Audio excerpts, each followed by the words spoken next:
Across the Australis expanse where silence reigns and stars whisper forgotten truths, one species cast aside by its creators rises again.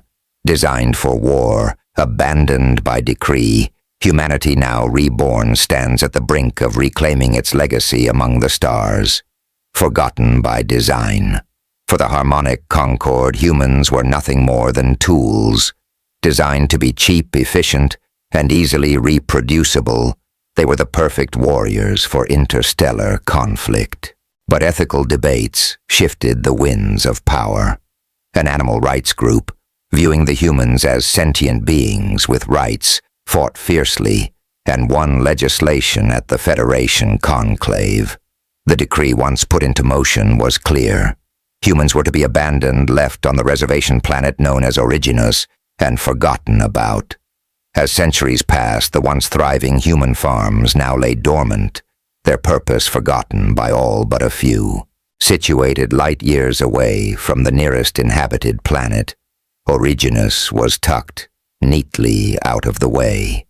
Its sole purpose was to contain the remnants of a species once created for war. Envoy Kyle Threx, an avian species from the Orion cluster, was tasked with Originus's millennial check-in. Every 12 luminal cycles, a quick overview was conducted to monitor the state of the human species, noting technological advancements and societal changes. Previous visits had shown various civilizations, from mighty empires with grand structures to nomadic tribes. Humans had constantly adapted, reinvented, and progressed. But this time, something was different. As Threx's the craft approached the solar system, his sensors detected an unexpected blip, a metallic object, near the outer edges of the Sol system.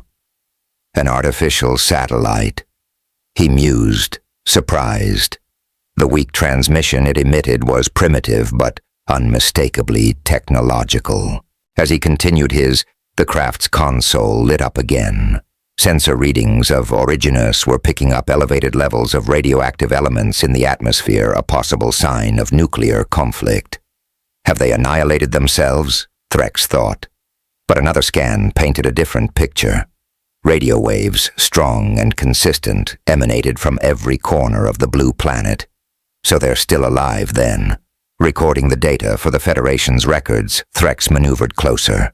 What he hadn't expected was the flurry of activity that greeted him in high Originus orbit. Metal satellites encircled the planet, and the orbital nexus, compact but sophisticated, floated serenely among them. As he marveled at their progress and hastily compiled his report, an unexpected jolt rocked his interstellar vessel. Alarm sirens blared as he struggled to understand the new threat. The external visual revealed small, agile spaceships surrounding him, their weapon systems akin to disruptors trained directly on his vessel. A voice unmistakably human crackled over his stellar comms matrix. "Alien craft, identify yourself." Threx hesitated. This wasn't the scattered primitive species the Federation had left behind. It was a united front, technologically advanced, and apparently not too thrilled about unannounced visitors. His thoughts raced, forgotten they might have been, but the humans of Originus had evolved, adapted, and were now demanding answers. And Envoy Kyle Threx unwittingly had just become their guest. Forgotten by Design, Part 2. Envoy Kyle Threx's interstellar vessel, a Federation masterpiece of technology and design, now hung helplessly in Originus's orbit, ensnared by a fleet of smaller, nimble human crafts. The voice that crackled over the stellar comms matrix had a tone that hinted at decades of command. But what startled Threx most was not the show of force. It was the fluency and clear intent in the voice. These humans knew exactly what they were doing. Before he could muster a response, he hastily assembled the incomplete report on his console. Transmitting it back to his superiors at the Harmonic Concord was a gamble. The report, marked with urgent priority, shot through the vast expanses of space, en route to a commanding officer who was undoubtedly going to be less than pleased. His heart raced as he pondered his next move. Making direct contact was fraught with danger, and seeing him a bird-like entity would only exacerbate their fears. He vaguely remembered lessons on first contact protocols from his academy days. What was it about the mythologies and beliefs of contacted species, drawing upon fragmented memories of past check-ins? Threx recalled stories of deities worshipped by humans, perhaps, posing as one might buy him some time, even favor. Well, it's not entirely false, he reasoned. In a way, I am here to observe them. As the Originus ships began to tow his vessel toward their orbital nexus, Threx steeled himself. Clearing his throat, he activated the stellar comms matrix. Humans of Originus. He began using his most resonant, authoritative voice. I bring a message from the Celestial Federation Guardians of the Astralis Expanse. I request an audience with your most esteemed leaders. Much has transpired that you must be made aware of. A few tense moments passed before another voice, deeper and more seasoned, responded. You speak our language fluently. Interesting. We're bringing you into Station Helios. Prepare to be boarded, and let's discuss. Threx exhaled relief evident in his feathers. He had managed to pique their interest without revealing too much. The orbital nexus approached a marvel of human engineering gleaming with the reflected light of the sun. As his interstellar vessel was guided into an ingress chamber, Threx couldn't help but marvel at the rapid advancements the humans had made.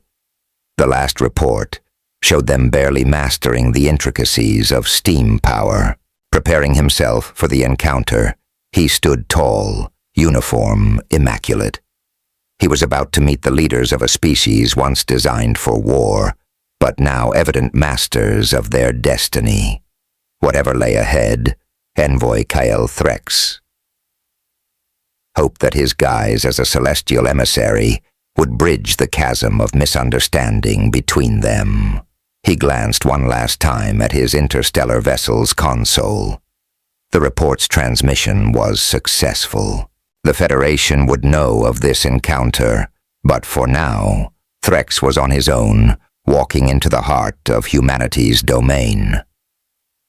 Forgotten by Design Part 3. The metallic doors hissed open, revealing the sterile interior of the orbital nexus. As Threx stepped out, a group of humans awaited him. At the forefront stood a rugged man, his silver hair contrasting with the deep lines of a weathered face that hinted at intelligence forged from countless challenges. Welcome to the Celestia Spire, the Admiral said, extending a hand, a gesture Threx recognized from his briefings as a human sign of goodwill. Opting for theatricality, Threx ignored the extended hand. Instead, raising his arms to mimic the wingspan he lacked, he intoned in a deep voice, Behold, I am the one you know as Thoth the Celestial, the Keeper of Mysteries. Solus's brow furrowed, but a spark of recognition gleamed in his eyes. Thoth, the god of wisdom and the moon, from ancient Egyptian lore. Indeed, Threx continued trying to maintain his composure and the charade. I have watched over humanity from the celestial realms, returning now in this pivotal moment. A murmur went through the gathered delegation. Solus, however, looked skeptical, though not entirely dismissive. Well, Thoth, I must admit, your appearance does remind us of the ibis-headed deity from the myths. But why now? Why this sudden appearance? Leveraging his knowledge? Threx replied, Humanity stands at the brink of a new era. I have returned to guide, to witness, and perhaps to intervene. As the discussions progressed, Solus guided Threx to a more private chamber. Screens adorned the walls, displaying images of Originus from various eras. Some showed ancient structures like the pyramids, while others displayed grainy footage of unidentified flying objects. Solus pointed to a still of a saucer-like interstellar vessel. "We've had our suspicions, encounters, sightings, even abductions. Are they all you're doing?" Threx hesitated, realizing he might have ventured too deep into his own deceit. Not all, but some. The harmonic concord has occasionally intervened, mostly to observe. Harmonic concord. Solus leaned back, clearly intrigued. So not just a lone god, but an entire federation. "You've been watching us, then." "Observation missions." Threx clarified his celestial facade, wavering. "Periodic check-ins to monitor your progress, your evolution." The Federation never interfered directly, only observed. The Admiral frowned, so the tales of abductions, experiments, unintentional consequences. Threx admitted, sometimes things went awry, but never with malevolent intent. "Your English is impeccable," Solus remarked, a hint of amusement in his eyes. "Almost native." How Threx tilted his head slightly. "Before missions like this, we're given a neural download of originous languages. Your English is among them. It aids in understanding transmissions and communications." Solus seemed to process this. "You're not here just as a benevolent god. You have an agenda. What is it?" Threx sighed. The weight of deception was becoming burdensome. To observe, to report, but now with Origenus's advancements, the dynamics might change. Solus nodded slowly. "You've given us much to ponder, Thoth? Or is there another name you go by in this galactic federation of yours?" Threx looked taken aback, his avian eyes betraying his surprise. "How did you know? Did you really think?" Solus chuckled that, posing as an ancient god, would go unnoticed or unchallenged. "We've dreamt of the stars of beings from the great beyond, and while the myths have given us a foundation, our quest for knowledge has never wavered." Threx inclined his head, acknowledging the Admiral's astuteness. "So what now?" Solus's eyes twinkled. "Now we talk. Truly talk. Humanity is ready to join the larger cosmos, and you, Commander, will be our first contact." As the two continued their conversation, it was evident that Origenus's place in the galaxy was about to shift dramatically. The era of observation was over. The age of collaboration had dawned. Forgotten by Design, Part 4. The chamber's atmosphere was thick with anticipation. Director Riven Solus's eyes were locked onto Threx, demanding the truth, while the surrounding officers braced themselves for whatever revelation was to come. Threx exhaled deeply. Origenus's story isn't one of natural evolution, but of design intention. Solus's brow furrowed. "Explain." "Before the war with the Kriller, Threx began humans as you know them did not exist. A scientist in the Federation, Geniarch Valen, took a keen interest in a primate species from one of our planets. He saw potential in them, potential that could be refined and enhanced." The room was silent, every ear tuned to Threx's words. Using advanced genetic manipulation, Geniarch Valen elongated the primate's limbs, increased the size of its brain, and infused it with a cocktail of traits: aggression, empathy, intelligence, and insatiable curiosity. He crafted a being that was both a thinker and a warrior, a sentient weapon for the Federation to wield against the Kriller. The reactions were mixed. Some faces showed fascination, others disbelief, and a few outright denial. "You're implying," Solus started, voice heavy with skepticism, "that we're lab experiments?" Threx nodded. Once Geniarch Valen's creation was introduced to the battlefield, the tide of war shifted. The Kriller had never faced an adversary like the humans. You carried out objectives with unparalleled precision and commitment. The Federation would set a goal, and the human battalions executed it without need for further intervention. So we were tools. Solus's voice was cold, used and then discarded. In a manner of speaking, Threx admitted, hesitating slightly. After the war, there was a dilemma. The humans designed for a war that was now over posed a quandary for the Federation. The decision was made to relocate all humans to Originus. A murmur swept the chamber. The weight of Threx's revelation was beginning to sink in. Originus is a reservation planet, Threx added softly. It's off-limits to all in the Federation save for a select few watchers like me. The room erupted in hushed conversations. Whispers of anger, disbelief, and shock filled the chamber. Solus, after a moment of reflection, took charge. This changes everything. Our very origin, our history, it's all been orchestrated. Threx nodded solemnly. But it also underscores the marvel that is humanity. Despite your origins, you've developed cultures, societies, arts, sciences. You've grown beyond the confines of your design.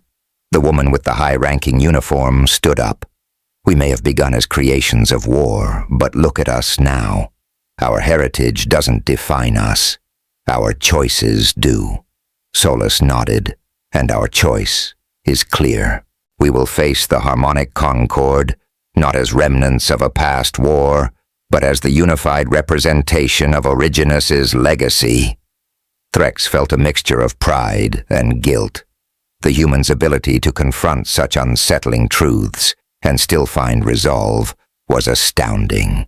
It was evident that Originus, no longer a mere observation, was ready to assert its place in the cosmos. In revealing their past, Threx had ignited a spark that promised to blaze brightly, heralding humanity's spirit and its unwavering determination to shape its destiny.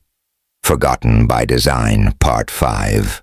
The rhythmic hum of the Celestia spire faded into the background as Threx's communication device vibrated softly. He glanced at the incoming transmission identifier. It was a secured channel from the Harmonic Concord's command center, Director Riven Solus. He began his avian features, revealing a hint of unease. I must return to my vessel to attend to this transmission. I assure you, it's of the utmost importance. Solus' eyes sharp, regarded him for a moment. Very well. Envoy Kale Threx, Lieutenant Kara will escort you. He gestured to a stern-looking officer, but the entryway remains open. We must ensure transparency. Threx nodded, understanding the gravity of trust being placed in him. As he followed Lieutenant Kara towards the ingress chamber, the looming silhouette of his sleek spacecraft came into view. Kara's eyes widened clearly, taken aback by its advanced design and shimmering exterior. That's an impressive interstellar vessel. She murmured, a hint of awe evident in her voice. Acknowledging the compliment with a nod, Threx stepped into his spacecraft, leaving the door ajar as stipulated. Settling into the captain's chair, he activated the comm link. Strategist Zorvak's holographic image blinked to life. His scales glistened under the artificial lighting, and his reptilian eyes conveyed a mix of concern and annoyance. Threx, what in the 7 stars have you done? This was a covert observation mission. You've gone and gotten yourself detained. Threx sighed, gripping the armrests of his chair. Have you seen my report, Commander? The humans have evolved remarkably. Their development, their society, their innovations, they're unlike anything we predicted. Zorvak hissed our objectives. Never change hastily. You've overstepped, and now we're facing potential fallout. Tell me you didn't reveal everything. Threx hesitated for a split second. I might have shared certain details about their creation and our role. Zorvak's scales flushed a darker hue, his irritation evident. By the cosmos, Threx, what possessed you? Now I have to explain this debacle to the Council. Listen, Commander Threx interjected, a sense of urgency in his tone. Given the humans' technological advancements, they are on the cusp of interstellar travel. It's inevitable they'll cross paths with other civilizations. It's better if we control the narrative and guide them.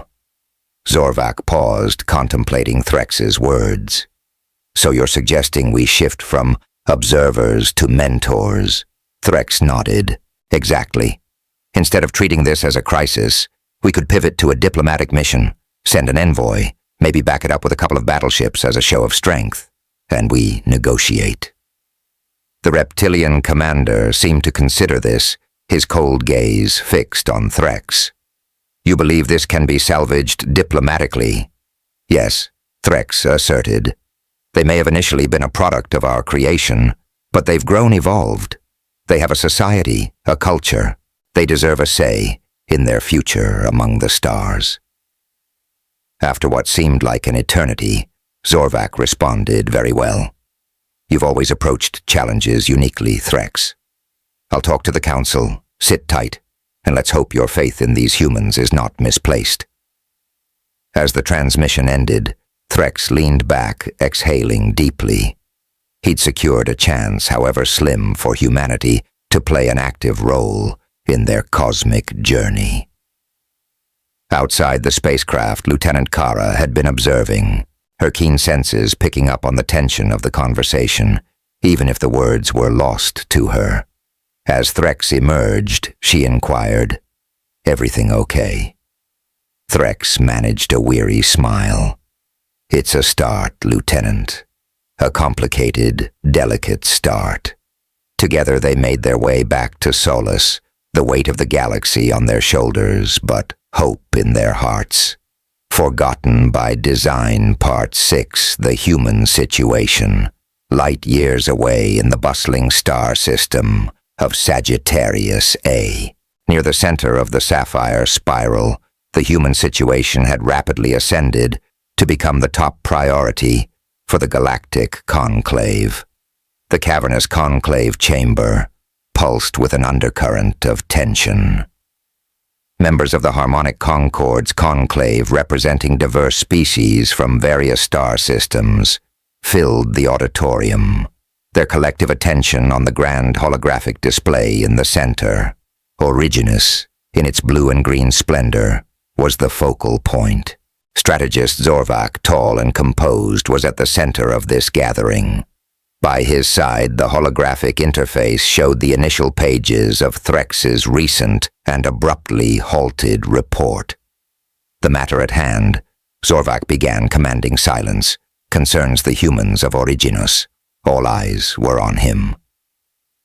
While most of the conclave was familiar with humanity's existence, not everyone was privy to their intricate details or the reasons for this sudden assembly. However, some who had access to previous reports followed humanity's progress with keen interest. The recent detainment of envoy Kyle Threx on Originus has precipitated this gathering. Zorvac continued the screen, showcasing the footage of Threx's interstellar vessel approaching Originus and subsequent events. A conclave member representing the granite-skinned inhabitants of Gorgona Prime rumbled, "They're in their infancy with power they scarcely understand." Another from the crystalline species of Zirt Prime refracted light in agreement. Once tools of warfare, and now this, to reintroduce them to the cosmos, is fraught with peril. Zorvac took a moment, then activated the interface to display snippets from Threx's unfinished report.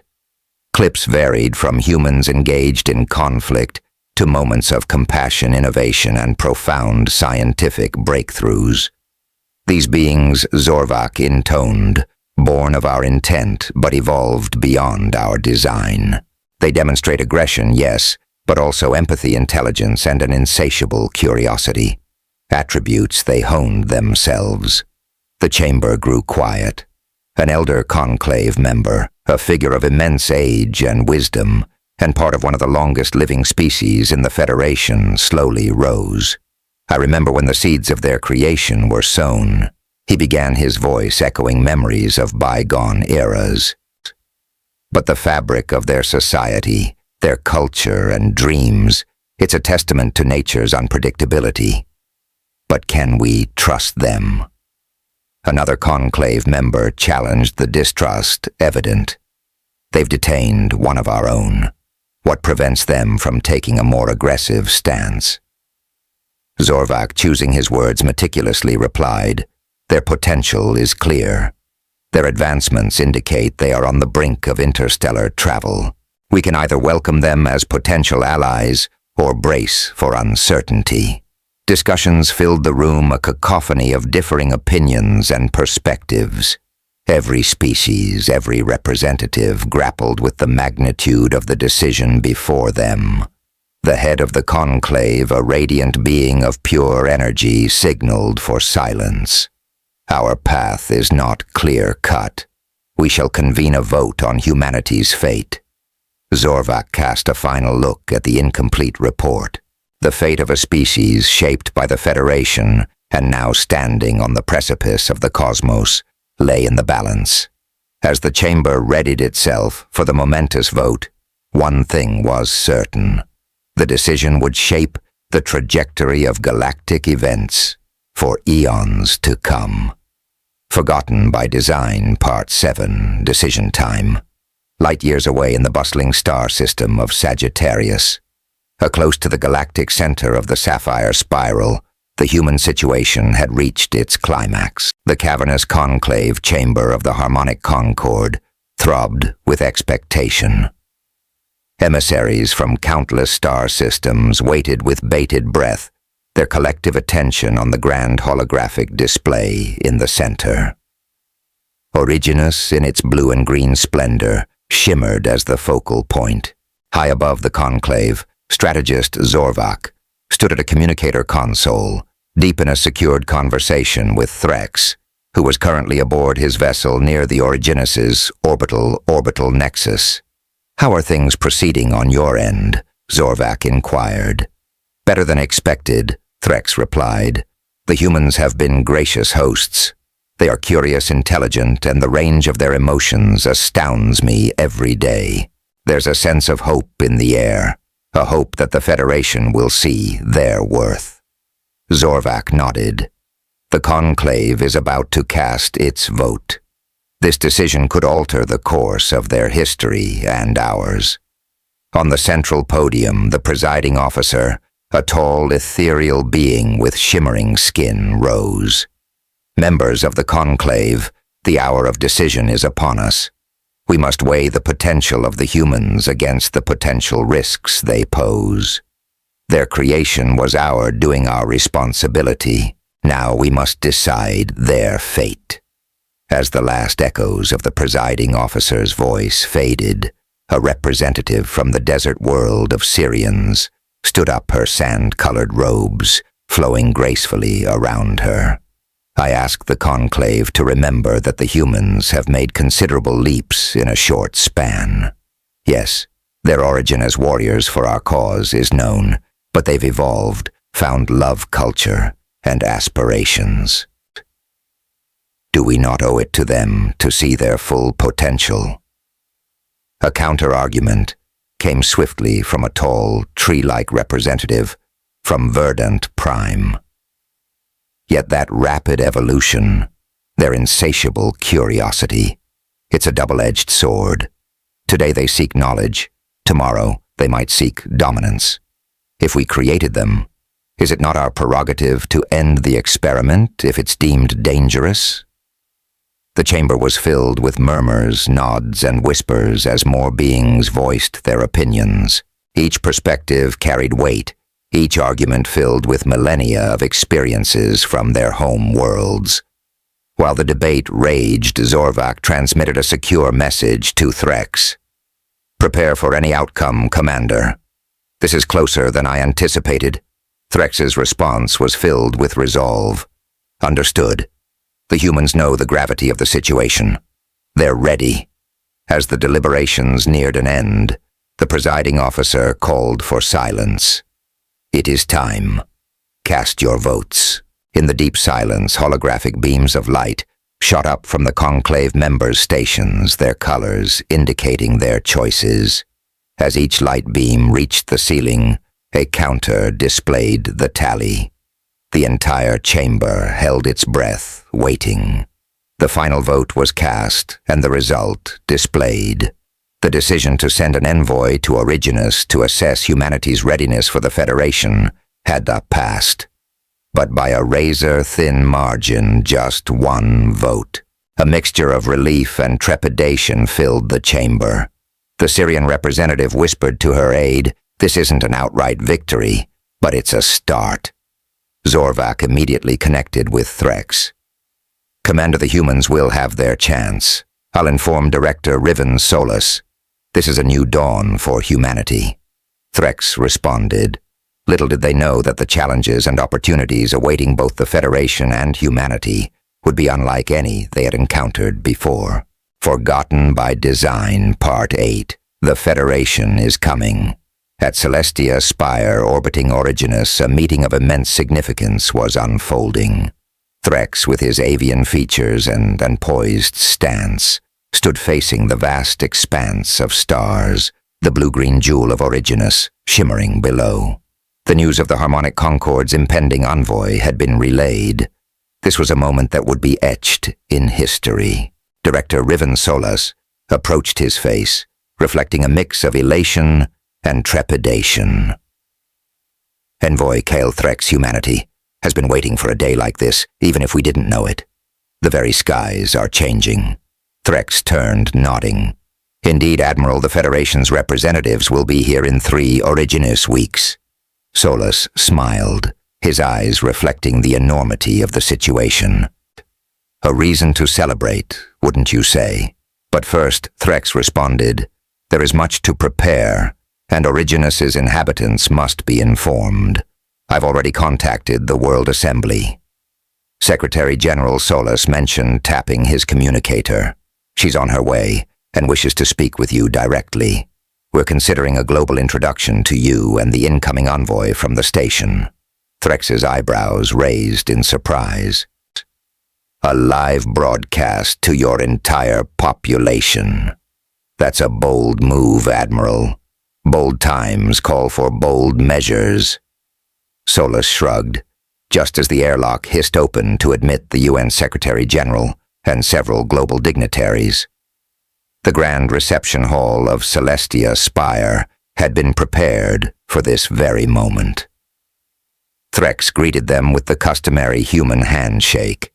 The Secretary General, a steely-eyed, middle-aged woman, was the first to engage. "Envoy Kyle Threx, it's an honor. But before we address the world, I need to know our story from your perspective, particularly about Genearch Valen and the true origin of humans."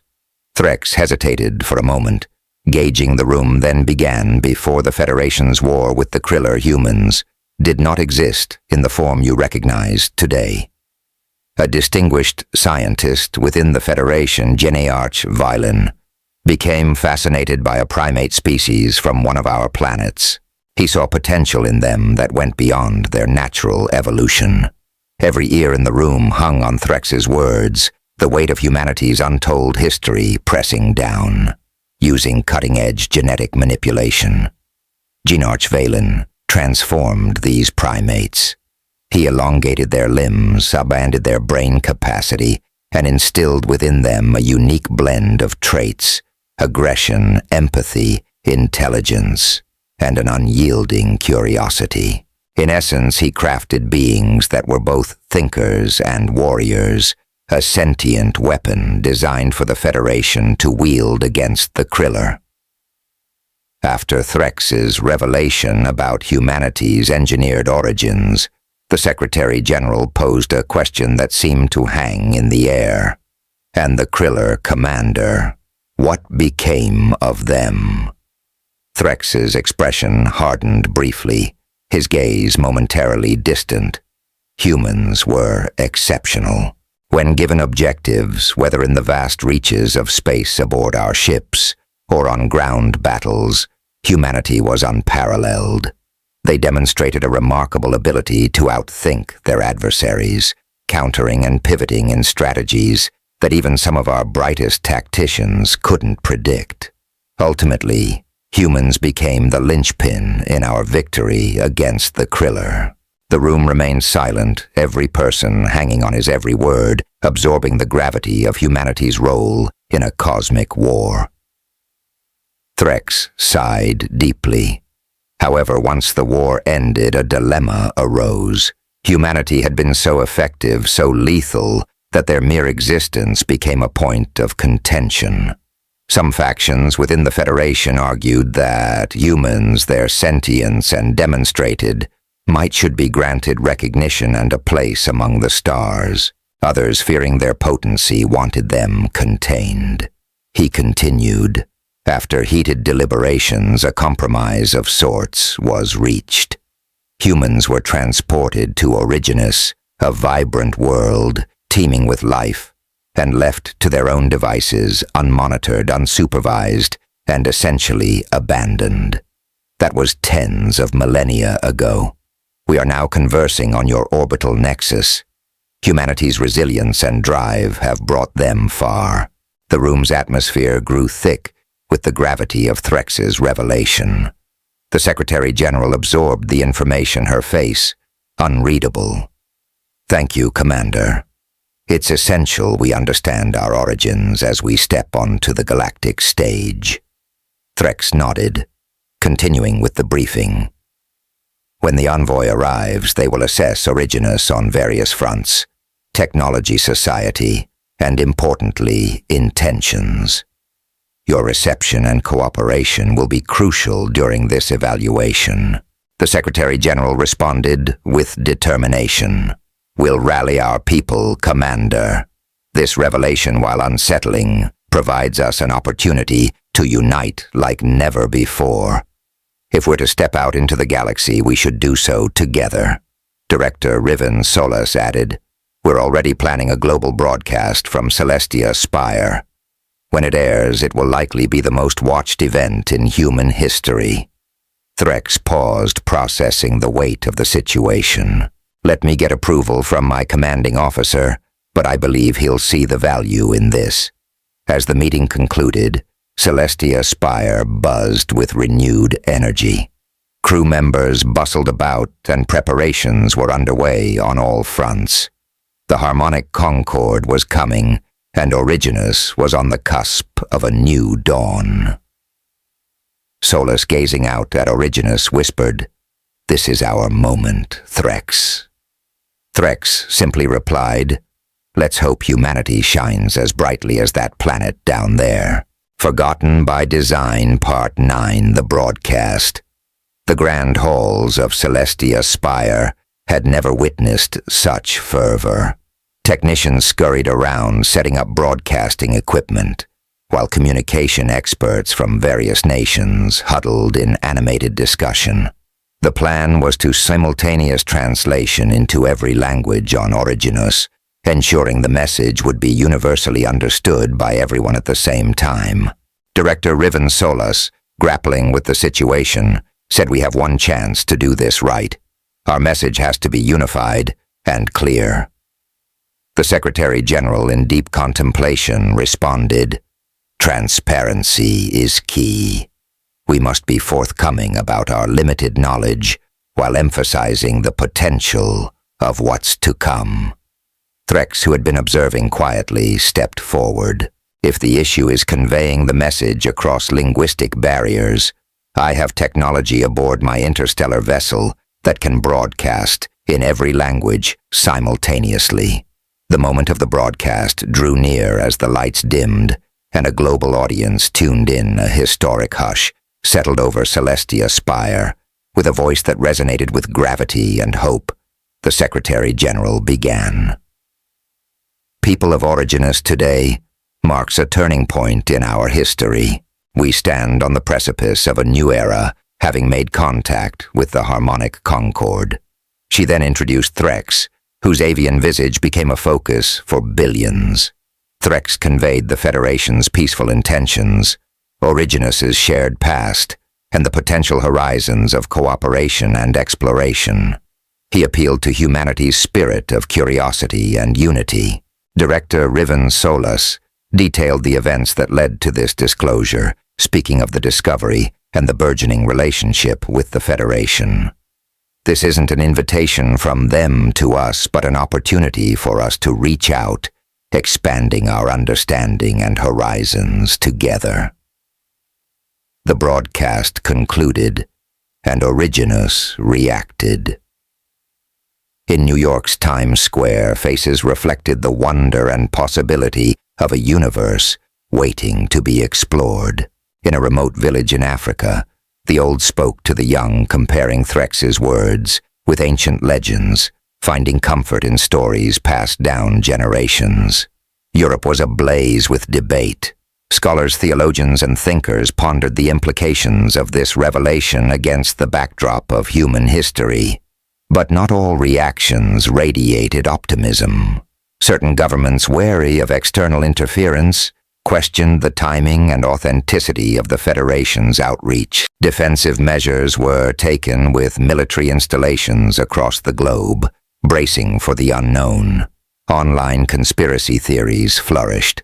Some called the broadcast an elaborate globalist ploy, while others dredged up tales of ancient extraterrestrial overlords. As divisive narratives gained traction, cities saw protests. Protect Originus became the rallying cry for those who perceived the Federation's contact as a threat. After monitoring these global reactions, the Secretary-General convened a crucial meeting. We anticipated a mixed response, but the magnitude of fear and resistance could be counterproductive. Director Riven Solas mused, while direct action is necessary, we should also think long-term. Perhaps once the Federation's envoy arrives, we can propose an exchange program, cultural showcases, direct interactions. It could be the bridge we need. Threx nodded thoughtfully. It's a possibility, and one that I believe the Federation might be amenable to. However, we must tread with care. Humanity in its diversity will need time to adjust. And as the days passed, the world indeed took its time. Communities debated, families reflected, and individuals grappled with the reality of a universe much larger than they'd ever imagined. The vastness of space and the promise of new allies and challenges lay ahead. But for now, Originus paused, taking a collective breath, as it processed its place in the grand cosmic narrative, the arrival. One stellar passage had passed since the revelation of humanity's origins, and the collective spirit of Originus had undergone a profound metamorphosis. The once fiery protests had now subdued to a persistent simmer, largely confined to pockets of non-believers, some of whom were spiritual leaders with vast followings. Their distrust would be a challenge in the days to come, but for now, Originus presented a facade of unity, especially under the aegis of the World Assembly. As the Harmonic Concord's envoy approached, anticipation reached a fever pitch.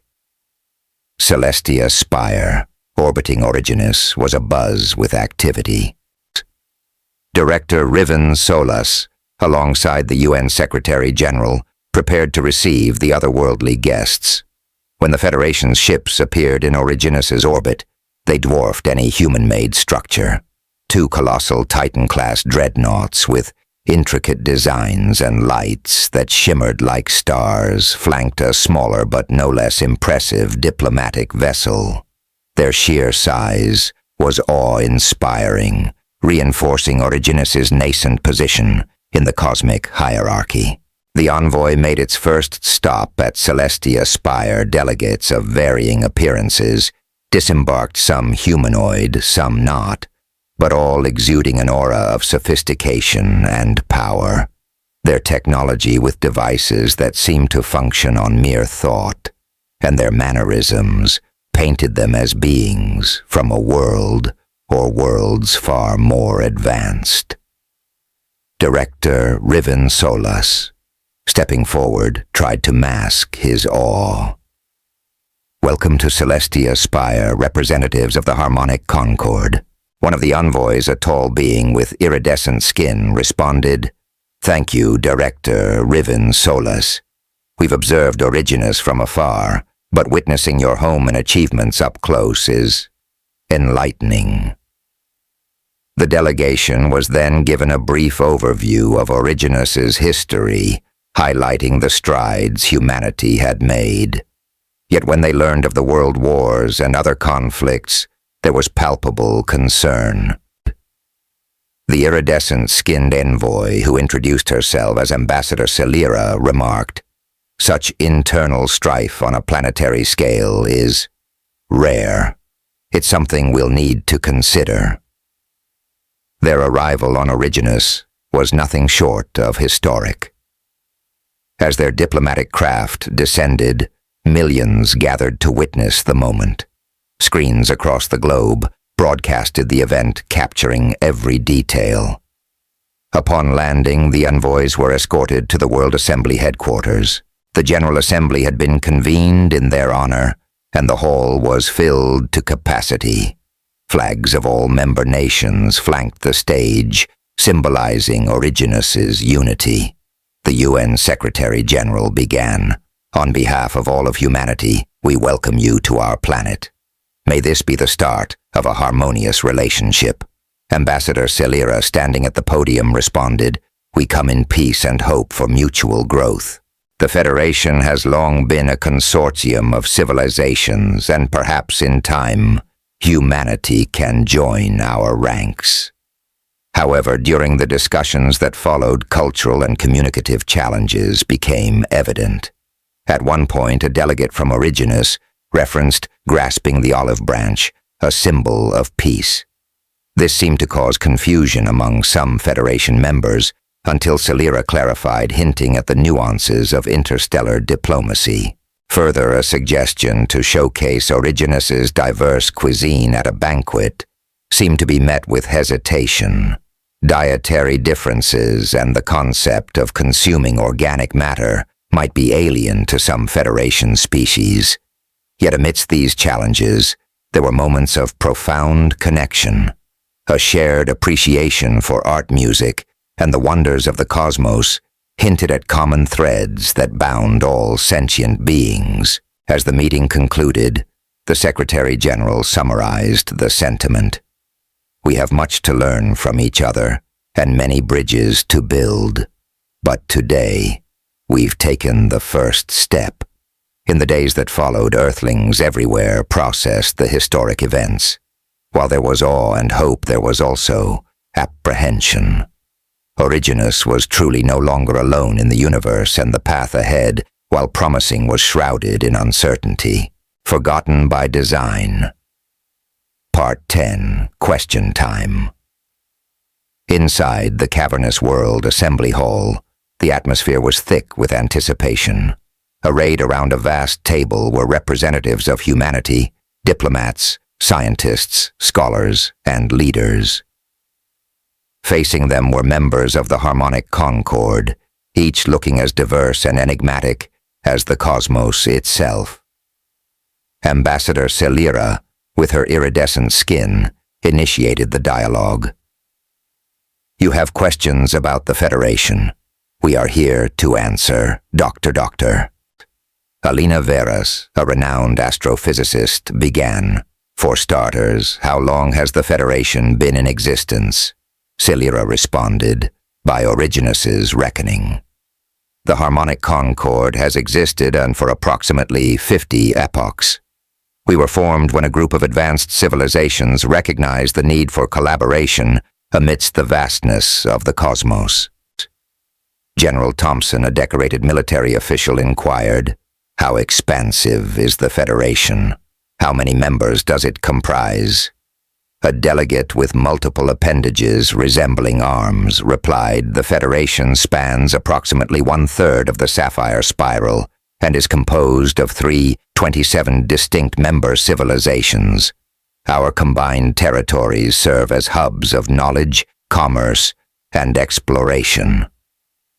Dr. Alvarez's voice quivered with excitement, and our own history. How were we engineered? Ambassador Celira sighed. It is a tale that begins with Dr. Lyrian's fascination for a primate species. Using intricate genetic manipulation, he tailored certain attributes, limb-length brain capacity traits, like curiosity, aggression, empathy. His work was part research, part necessity, due to the conflict with the Kriller. Silence pervaded the room only to be broken by Dr. Semin Day, a biologist.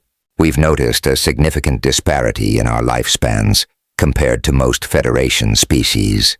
Is there a reason for our relatively short lives? Celira nodded.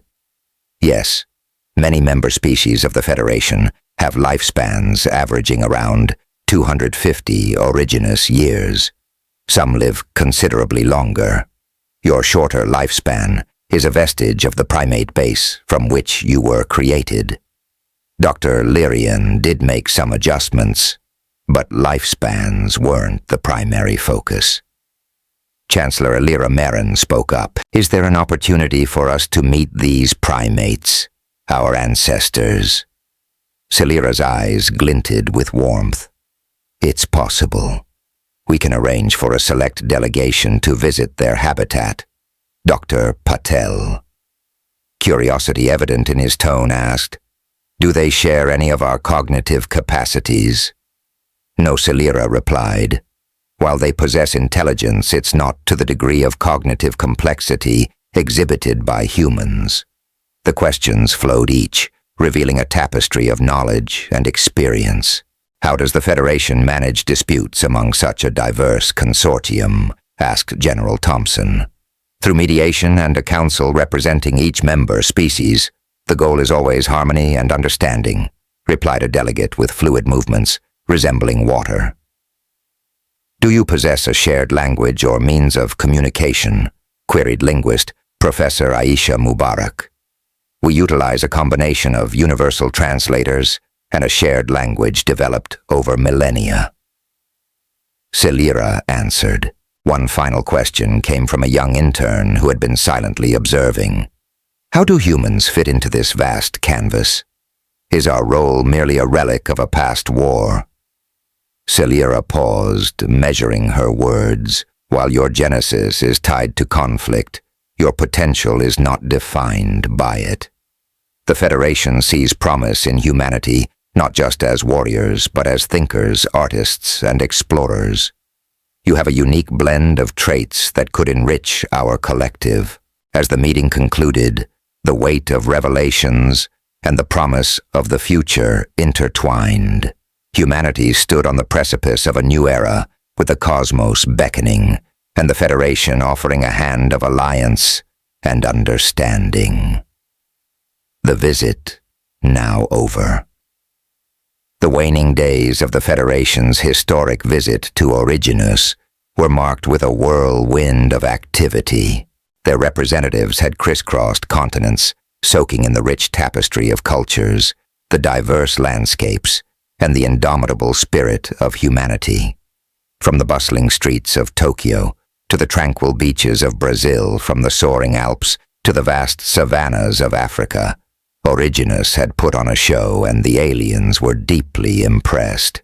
Within the sprawling assembly hall of the World Assembly, the Federation's lead representative, Ambassador Celira, stood at the podium, flanked by her entourage and the Secretary General of the UN.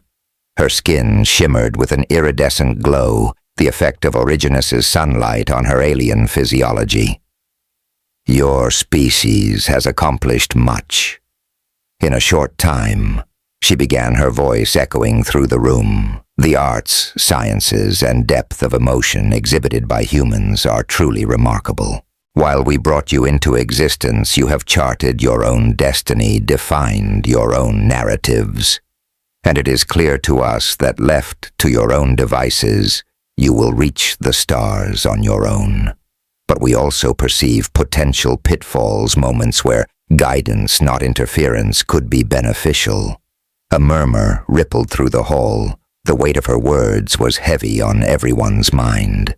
The realization that they were on the cusp of a new era, an era of interstellar cooperation and potential, was exhilarating. Ambassador Celira continued, "We will soon depart. But before we do, we extend an invitation. We wish to take a delegation of humans to the heart of the Federation. Director Riven Solas, you have been specifically requested. The others will be your choice, representing the best of humanity." A spotlight shifted onto Director Riven Solas, his uniform pristine, and his expression stoic. He nodded in acknowledgement, the weight of responsibility clear in his eyes. As for ongoing relations, Celira gestured towards Threx, who stood tall and proud. Threx will serve as Originus's ambassador to the Federation, ensuring a permanent line of communication and understanding between our peoples. A applause broke out, a sound of unity and hope. But beyond the pomp and circumstance, preparations were already underway.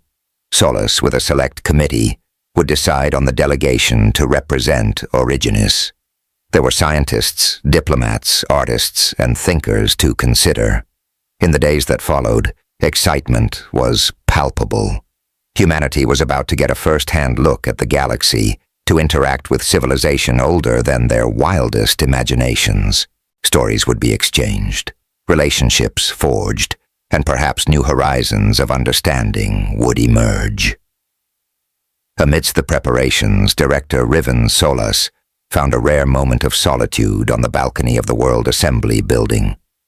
He gazed upward, the vast expanse of the night sky stretched before him, dotted with twinkling stars. Each one of those celestial points held the promise of undiscovered worlds and civilizations. A few weeks ago, he was a man with a routine overseeing operations on the Genesis space station, the pinnacle of human space exploration. And now destiny had fast-tracked him to a journey to the heart of the harmonic concord. A sense of wonder and disbelief gripped him. It felt like a dream, and he half expected to wake up to the familiar hum of the orbital nexus, but the cool night air and distant city sounds anchored him to the reality of the moment. His path had changed, and the universe had become both more vast and more accessible than he could have ever imagined. However, not all shared the joy and anticipation. As Director Riven Solas and his chosen delegates readied themselves for the interstellar journey, a shadowy figure observed from a distance. Hidden in the alleyways, the figure watched a device in hand that blinked ominously. Whether driven by fear, distrust, or a darker motive, a storm was brewing, threatening to disrupt humanity's first steps into the wider galaxy. In the depths of the night, whispers spread about a potential threat to the mission. Security protocols were heightened, and the world held its breath, hoping that the dream of a united Originus reaching for the stars would not be shattered before it could truly begin. Forgotten. By Design, Part 11. Departure. The massive doors of the Federation interstellar vessel sealed behind them with a gentle hiss. Director Riven Solas, leading the selected human ambassadors, took a moment to adjust to the ambient light of the interstellar vessel's interior, a serene blend of soft blues and purples. The floor beneath them hummed a gentle vibration, indicating the interstellar vessel was preparing for departure. "Welcome aboard the Star-Bearer." Threx greeted, his voice echoing slightly inside the expansive entrance chamber. "This will be your home for the next few days as we journey to the Harmonic Concord's core." Solas took in the expanse of the interstellar vessel, from its high vaulted ceilings, adorned with alien hieroglyphs, to its sleek interfaces glowing with unreadable text. It was incredible, he whispered, a sentiment echoed by murmurs of agreement from the human delegates behind him. As the interstellar vessel started moving, a window display opened up to the star-filled vastness of space. The stars ahead began to shimmer, and pulse their light growing brighter and then dimming in a rhythmic pattern. Suddenly, the interstellar vessel surged forward, the stars blurring into continuous streaks of luminescence. "We're engaging our phase cascade engine," Threx explained, noting the human's surprise. "It stands for faster than light. Even with our advanced technology traversing the vast distances of the cosmos, demands such propulsion systems. Without it, journeys like ours would take lifetimes." The sensation was unlike anything Solus had ever experienced, a combination of vertigo and exhilaration. But as quickly as it began, the feeling tapered off and the stars ceased their high-speed streaking. In the distance, a colossal cosmic nebula slowly moved past. Solus stared in disbelief at the speed they were traveling. As the journey continued, Threx took on the role of educator, detailing the Federation's vast history which spanned millennia. He spoke of ancient interstellar wars, alliances forged and broken, and the unending quest for knowledge and understanding. He spoke of cultures that communicated through song species that lived in gas giants and civilizations that had achieved true unity. It's a complex web, the Federation. While we strive for peace, there are disagreements, politics, and struggles for power and influence. Threx elaborated. Dr. Helena, one of the human ambassadors and a historian by profession, was eager to know more. How did the Federation manage to keep such a vast expanse of different species united? She inquired. Threx's eyes dimmed thoughtfully. Balance. The Federation's primary principle is balance, recognizing the importance and value of each member species and ensuring their voices are heard. It's not perfect, but it's what has kept us together. As days turned into nights, though without a sun, the concept became abstract. The human ambassadors gathered frequently, discussing among themselves. Some were in awe, others overwhelmed, but all felt the weight of their mission. They shared stories of their families, their homes, and their dreams for the future. In one such gathering, Solus sat with a younger delegate physicist, Rena Lowe, who was a celebrated physicist. "Did you ever think," she began, her voice quivering with a mix of excitement and nervousness, "that we'd be here, Admiral, crossing the stars?" Solus smiled, looking out at the vast expanse of the universe stretching before them. "No, I didn't. But that's the beauty of life, isn't it? The unpredictability. We're here, and we're going to make the most of it." Throughout the journey, it was evident that the bond between Threx and Solus had deepened. They were frequently seen in deep conversation with Threx, sharing more about his life and experiences, and Solus discussing Originus's challenges and triumphs. The trip was not just a physical journey across the galaxy, but a profound journey of understanding and growth for the human delegates. As the Federation core neared, they felt a collective mix of anticipation and responsibility, ready to represent humanity in this new chapter of its existence. An audience with the galaxy. The gentle hum of the interstellar vessel intensified slightly as they entered the star system, heralding their approach to the Harmonic Concord's capital. Director Riven Solus and the human ambassadors gathered by the viewing port, eager to take in their first sight of this interstellar hub. As they neared the system's center, a flotilla of ships of all shapes and sizes converged on their vessel. Bright flashes of light emanated from some, which Threx explained were greetings in various alien languages. "That interstellar vessel over there," Threx pointed to a sleek silver vessel with wings that glowed a soft blue, "belongs to the Ilari. They're a species of great artists and philosophers. Their excitement stems from a deep-rooted belief that new species bring fresh perspectives and inspiration." Another interstellar vessel. This one more organic in appearance pulsated with a soft amber glow. the Vortaxians. Threx continued. They're one of the oldest races in the Federation. They value knowledge above all and see the humans as a new chapter in their vast libraries. As the Star-Bearer finally docked at the central orbital nexus, the ambassador's eyes widened in awe. The sheer scale of the station dwarfed everything they had ever known. Towering spires, vast parks floating in zero gravity, and beings of various shapes, sizes, and colors mingling and communicating. Overwhelming, whispered Dr. Helena, her historian's mind racing to capture every detail. The human delegates were escorted to their quarters' grand rooms, with walls that morphed to show serene landscapes from Originus. This touch, added to make them feel at home, was deeply appreciated. Over the next few days, their schedules were packed. They attended diplomatic receptions where they were introduced to leaders of various member species.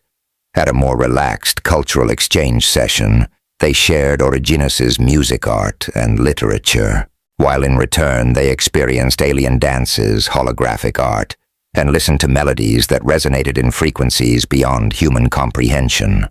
But not all interactions were smooth. At one dinner, an envoy from a species called the Krilt expressed skepticism about humanity's rapid technological growth, hinting at potential dangers. However, Ambassador Celira gracefully navigated the conversation, emphasizing Originus's desire for peaceful collaboration. The pinnacle of their visit was the assembly before the Harmonic Concord Conclave. The vast hall was unlike anything they had ever seen. Floating platforms held representatives of countless species, each tier giving a panoramic view of the center stage. Threx, who had been their guide and friend throughout this journey, took a moment to brief them. Remember, every species here once had their moment, their introduction. Be true to yourselves. Be true to Originus. Director Riven Solus, chosen to speak on behalf of humanity, stepped forward. The hall quieted, countless eyes and other sensory organs focused on him. He felt a weight on his shoulders, a weight of representing an entire species, an entire world. Members of the Harmonic Concord. He began, his voice echoing across the vast chamber. We come in peace with a desire to learn to share and to be a part of this grand tapestry of civilizations. We bring with us our history, our dreams, our failures, and our hopes. We thank you for welcoming us, and we hope to contribute to the Federation's future. The hall erupted in a cacophony of sounds, applause, cheers, and other gestures of approval in myriad alien languages. As the assembly drew to a close, Solus felt a hand on his shoulder.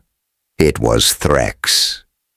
You did well, he said, his voice filled with pride. Welcome to the galaxy. The show had indeed begun, and Originus's role in this interstellar dance was just taking its first steps, forgotten by Design Part 12. A tour of wonder. The Luminara core city was unlike anything the human ambassadors had ever seen. Buildings soared into the sky, their architecture a blend of organic curves and angular geometry.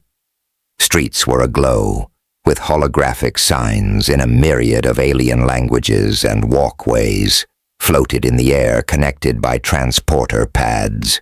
Hovering vehicles moved gracefully between structures, and even the air seemed to shimmer with a luminescent quality.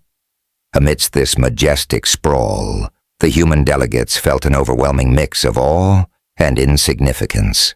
The bustling capital represented a collective of civilizations, each contributing its unique signature to the kaleidoscope of the city. Every corner held a new surprise: a park with bioluminescent plants, a plaza with an ethereal musical performance by a multi-armed species, or a museum displaying ancient artifacts from civilizations the humans hadn't even heard of. Leading the way was Threx, his usually stern demeanor replaced by a more animated one. As they walked, he pointed out the highlights, recounting tales of the Federation's evolution. This city, he began, has been the heart of the Federation for over 100 grand cycles. It has witnessed the rise and integration of countless species, each bringing their unique strengths and cultures. He gestured to a magnificent floating structure.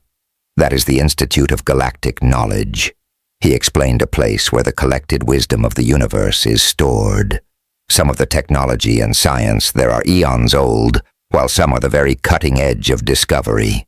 Passing by a busy marketplace, the scent of exotic foods wafted through the air.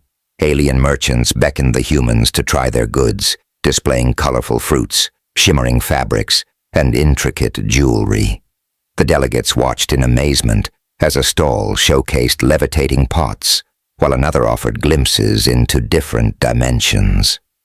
Threx paused before a massive holographic monument that displayed scenes of various alien races joining the Federation. "These are the milestones of our Federation," he said. "Every race that joins enriches us, strengthening the bonds of cooperation and understanding. Our values lie in unity, diversity, and the pursuit of knowledge." As they continued their journey, Director Riven Solus was engrossed in the stories and sights. However, as they turned into another bustling alley filled with stalls and shops, something caught his eye. Amidst the crowd, he thought he glimpsed a familiar figure, a human child, looking lost and out of place. Solus's heart raced.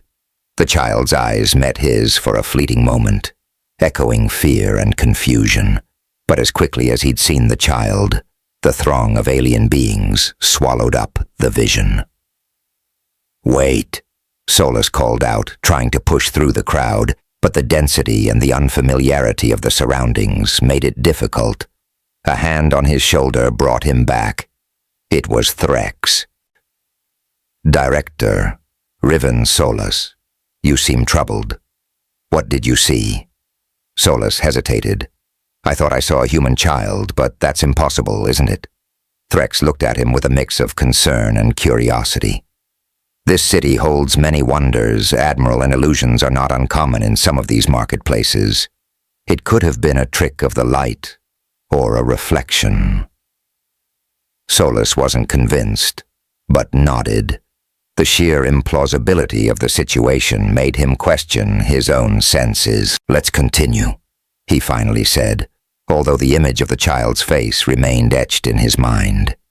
As they moved on, the mysteries of the galaxy unfurled around them. But for Solus, a new personal mystery had taken root, one that he was determined to unravel. Origenus's grand presentation. In the heart of the Galactic Conclave chambers, a vast, tiered auditorium awaited the human ambassadors. Every seat was occupied by representatives of countless alien races, each with unique features and hues, ranging from those with feathered adornments to those with intricate patterns on their skins. The chamber buzzed with anticipation, a cacophony of murmurs in languages the humans could only guess at. Taking center stage, Director Riven Solus adjusted his uniform and cleared his throat. Honored members of the Galactic Conclave, he began, his voice echoing through advanced translation devices. "Today we present to you the story of Origenus and its inhabitants."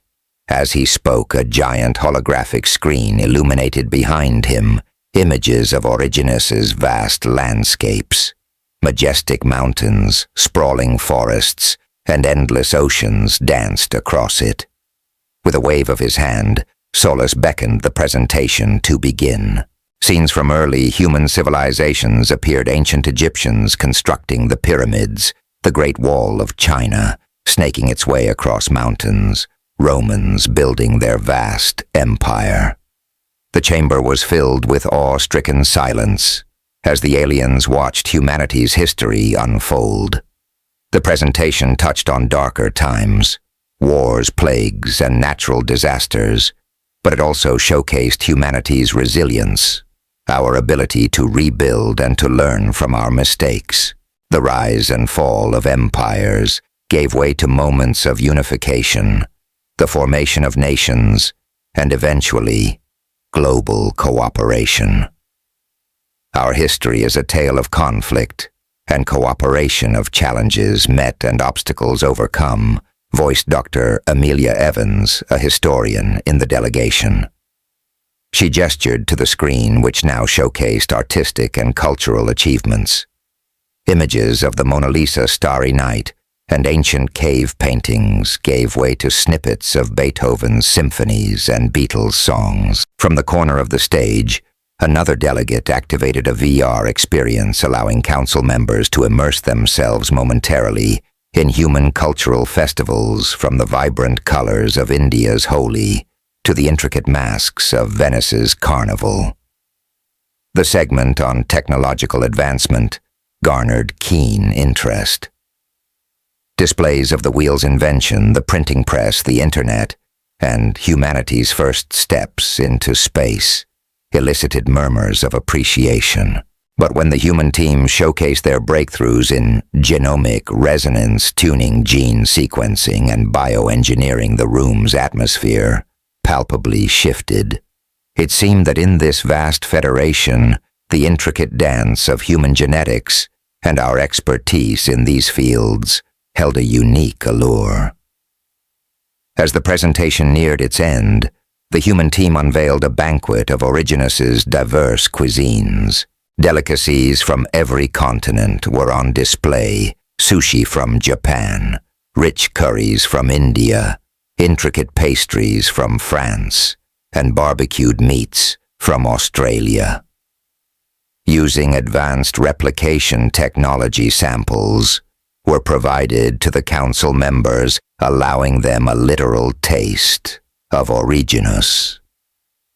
When the last image faded, the room was silent for what felt like an eternity. Then a council member from a race known as the Silarians stood. Her form, with a skin that had a luminescent quality, reflected light in soft, radiant waves. "Your mastery of genetics and bioengineering is impressive," she commented, her voice musical. "The ability to map and manipulate DNA to such an extent is rare. It opens doors to many collaborative opportunities." Another representative, a towering figure covered in iridescent scales, rose. "Your arts, music, and culture have depth and emotion," he remarked. "It adds a unique flavor to the galactic community. However, with such rapid advancement, how do you ensure the ethical implications of your discoveries are considered?" Solus nodded, acknowledging the question. "It's a challenge," he admitted, "but it's one we constantly strive to address through global dialogues, ethical committees, and an inherent drive to better ourselves." The murmurs grew louder as council members discussed among themselves. It was evident that Originus had made a lasting impression. The human delegates could only hope that the impression was a favorable one, signaling the beginning of a new era of interstellar collaboration. Forgotten by Design, Part 13. Foundations of Exchange. In the luminous council chamber, buzzing with a myriad of alien dialects, there was a distinct air of anticipation.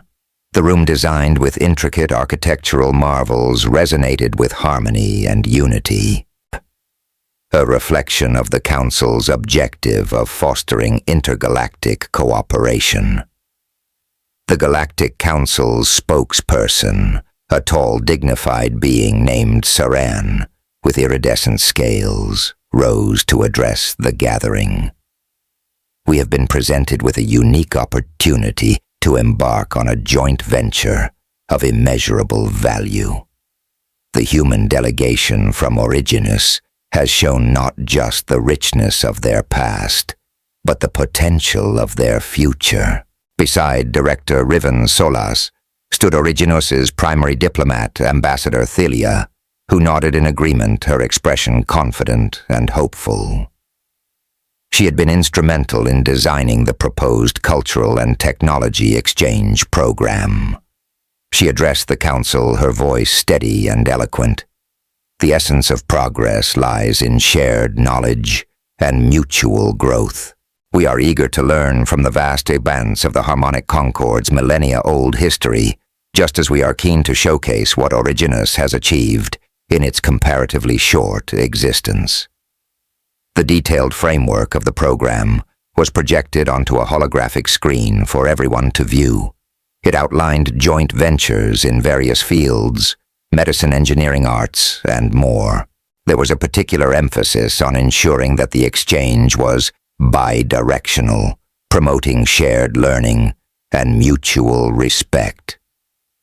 Several council members voiced their support, with a few raising constructive queries. It was evident that while they were curious and enthusiastic about this collaboration, they also wanted to ensure its smooth and efficient implementation. Director Riven Solas, sensing the pivotal nature of this moment, decided to personally communicate with Originus about the developments. Using the Federation's advanced stellar comms matrix, he sent a detailed report back home. The message began. To the leaders and people of Originus, I am elated to convey the promising progress we've made. He wrote about the positive reception of their historical presentation, the establishment of the exchange program, and the potential benefits this could bring to humanity. Solus expressed his hope that Originus would see a rapid and transformative inflow of knowledge and technology, potentially catapulting human civilization to new heights. On Originus, the reception of this message was nothing short of ecstatic. The head of the extraterrestrial exchange program, Dr. Eleanor Cassidy, after reading Solus's update, immediately convened a meeting with global leaders and experts. There was unanimous agreement. They needed to prepare, and they needed to do so fast. Labs, cultural centers, and universities where informed workshops were devised, and an entire infrastructure was set in motion to ensure Originus was ready for this unprecedented exchange. Back at the Federation's capital as Solus and Celira walked through the vast corridors reflecting on the day's events, the Admiral sighed in contentment. We're making history. Celira, he remarked. Celira nodded, her gaze fixed on the horizon where stars shimmered with endless possibilities. Indeed, Admiral, and this is just the beginning. Planning. In the sweeping azure chambers of the Federation's main educational complex, the human ambassadors gathered, their faces a mix of anticipation and wonder. This was the first of many sessions they would attend to understand the nuances of the upcoming exchange program. Jen, a brilliant Federation scientist with a sleek silver form and multiple articulate appendages, initiated the orientation. Welcome, esteemed representatives of Originus. His voice boomed in a serene, yet authoritative tone. Today marks the beginning of our journey towards mutual enlightenment. The first session revolved around technology. Holographic displays showcased marvels the Federation had achieved: anti-gravitational systems, quantum computing networks, and bioregenerative medical devices that could heal without a trace. While all the ambassadors marveled at these achievements, some with backgrounds in technology and science seemed particularly engrossed. Ambassador Mia Nguyen, with a background in aerospace engineering, raised a query. The anti-gravitational systems you showcased, could they be adapted to Originus's specific gravitational pull and atmospheric conditions? Jen tilted his head thoughtfully. It's a valid consideration. Through our exchange, we aim to modify and adapt our technologies to suit Originus's environment. Collaboration will be key. Subsequent sessions revolved around arts, culture, and philosophy. Originus's ambassadors were introduced to alien art forms, some of which challenged the very perception of senses.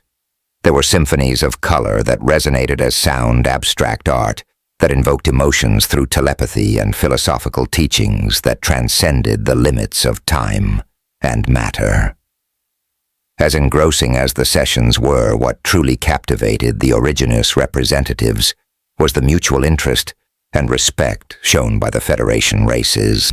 Many were genuinely intrigued by Originus's history, its challenges, its successes, and the resilience of humanity. One of the notable expressions of this curiosity came during a session on biological advancements. As Originus's data on recent breakthroughs in human genomic resonance tuning was presented, a sudden buzz filled the room. Many Federation members leaned forward, their varied eyes sensors or perception organs fixated on the presented data. It was Varric, a representative from a race known for its biotechnological prowess, who voiced the sentiment echoing in the chamber. Humanity's strides in genetic advancement are commendable. The potential applications, especially in healing and adaptability, could benefit not just Originus, but many Federation races. We are eager to delve deeper into this. Days filled with fervent discussions and brainstorming sessions soon followed. Ideas flowed, partnerships formed, and it was clear that the upcoming exchange program would not be a mere formality. It promised transformative growth for all involved. As the orientation neared its conclusion, Ambassador Celira took a moment to address the gathering.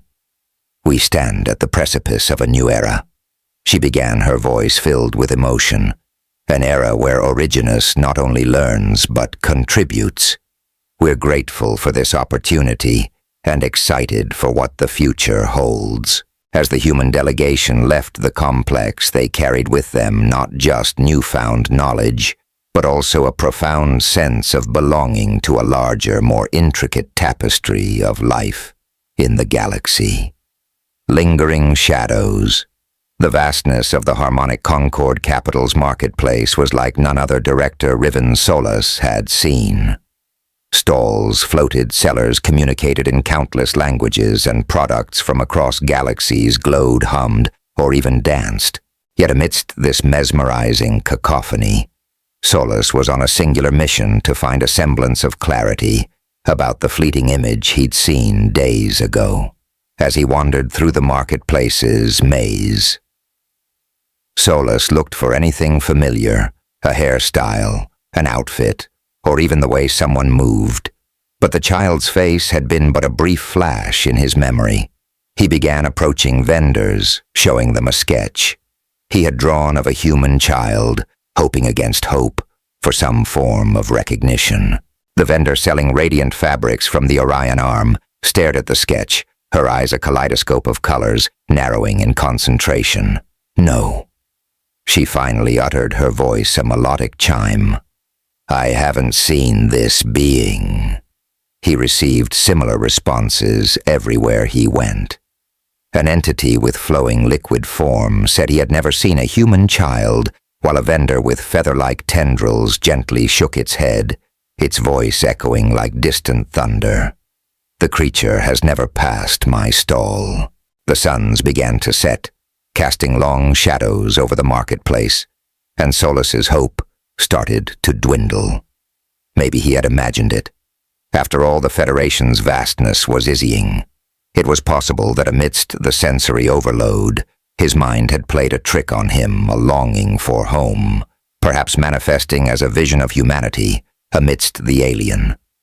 With a heavy sigh, Solus decided it was time to head back, and these distractions, no matter how personal, could not interfere with Originus's representation in the Federation.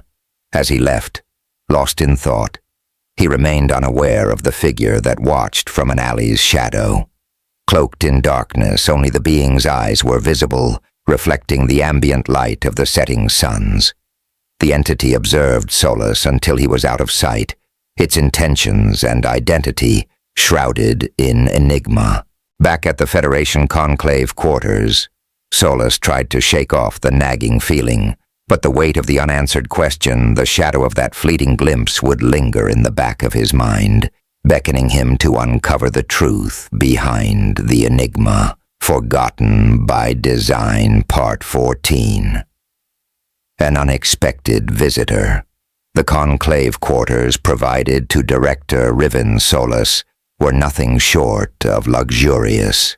Decorated with sophisticated art from different parts of the galaxy and furnished with intricately designed pieces, it was a space fit for a dignitary. However, the fineries did little to put Solus at ease. As he sat on the plush seat by the window, he gazed out into the alien skyline, a dance of colors and movements, light years away from home.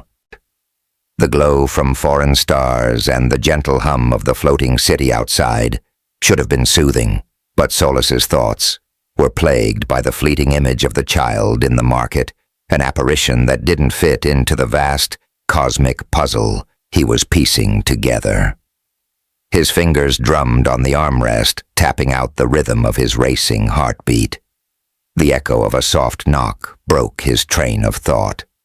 It was an odd hour for visitors, and he wasn't expecting anyone. A little alert, he approached the door, and using the visual panel saw the silhouette of a figure he recognized. It was Counselor Valrix, one of the most esteemed members of the Harmonic Concord Conclave. His tall, slender form and elongated features denoted grace and wisdom. With a hint of surprise, Solus activated the door mechanism. "Counselor Valrix," he greeted, his voice measured. "I wasn't expecting you. To what do I owe this late visit?" Valrix's usual stoic face held a gravitas that seemed even more profound tonight. "Director Riven Solus," he began, his voice gentle, yet holding a gravity that underscored the urgency of his visit. "I apologize for the unexpected intrusion, but there is a matter of great sensitivity that I need to discuss with you. May I?" Understanding the seriousness of the situation, Solus immediately gestured for him to come in, his military instincts sensing the weight of the upcoming conversation. "Of course, please," he replied, guiding the counselor to a sitting area. As Valrix took a seat, the ambient lights in the room dimmed slightly, adapting to the preferences of its current occupants. The atmosphere grew even more intimate, with only the distant light of the floating city providing a soft glow. Valrix took a moment, collecting his thoughts. "I understand that your time here at the Federation has been overwhelming, to say the least," he started, "and while the journey so far has been primarily diplomatic and celebratory, not everything we encounter in this vast universe is simple or pleasant." Solus nodded slowly, feeling a growing tension. "I'm listening, Counselor." The alien's eyes, deep pools of shimmering blue, locked onto Solus's. "It's come to my attention, Admiral, that during your tour with Threx, you may have seen something unexpected, something that has left you with more questions than answers." For a brief moment, Solus's stoicism wavered, replaced by genuine surprise. The marketplace, the child. How did the counselor know? With a deep breath, he replied, "Yes, it's true. I thought I glimpsed a human child. I can't explain it, but it's been gnawing at me." Valrix nodded solemnly. "It's essential that you know the truths of our history, especially as your world prepares to join us. It won't be easy, but it is necessary." Solus straightened his senses sharp. "I'm ready to hear it, Counselor."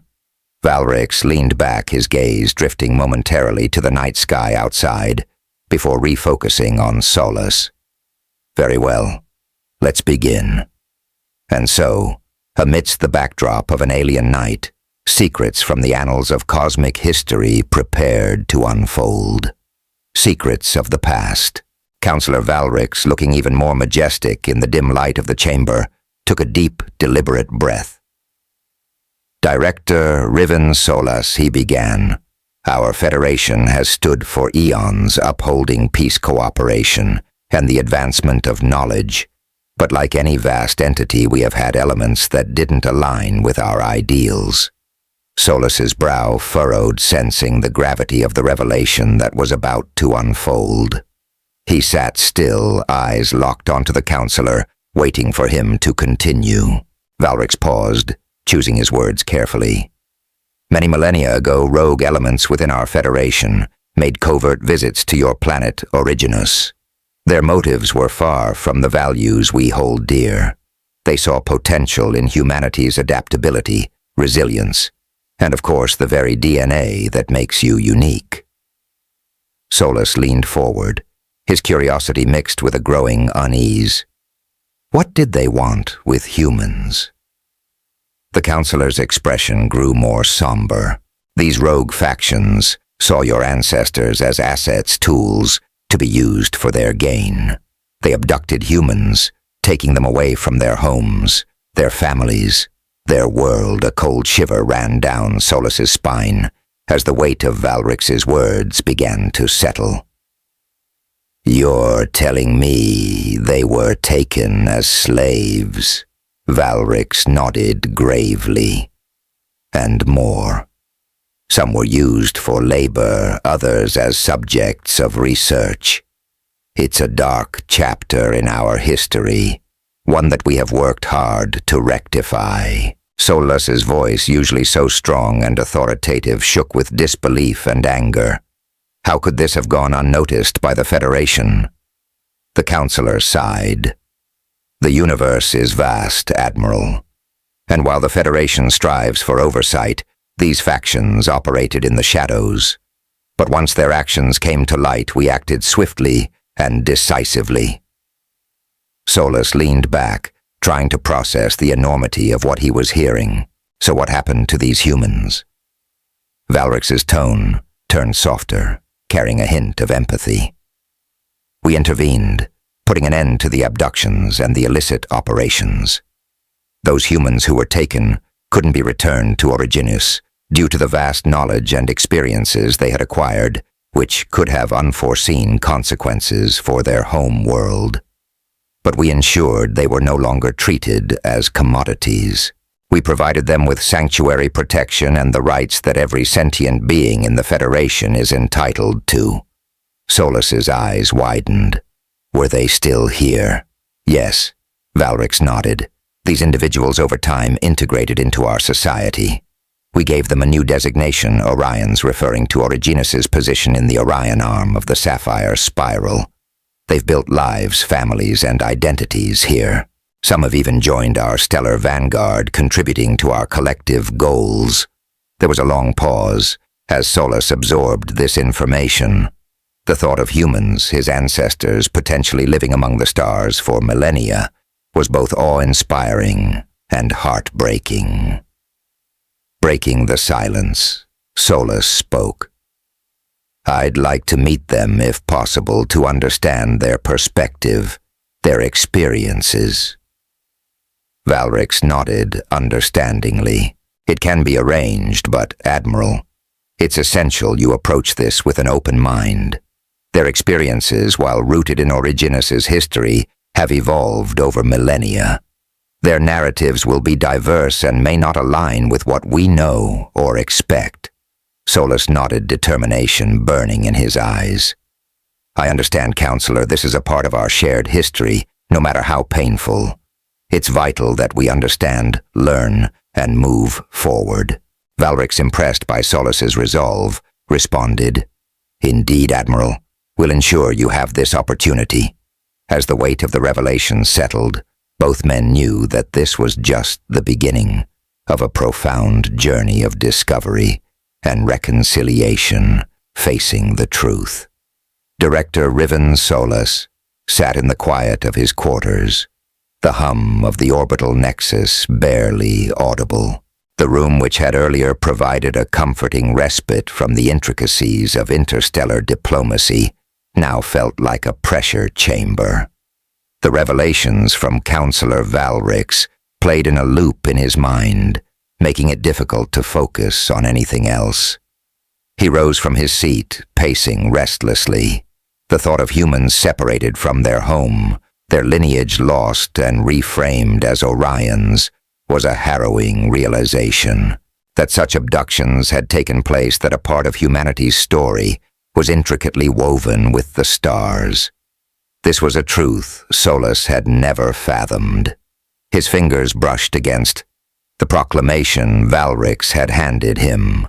It was a meticulously crafted document, written in the universal language of the Federation, but with key details translated into human dialects for his understanding.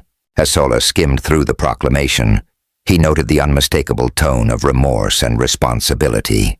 The Federation had genuinely tried to right a grievous wrong, granting the displaced humans rights protection and an identity.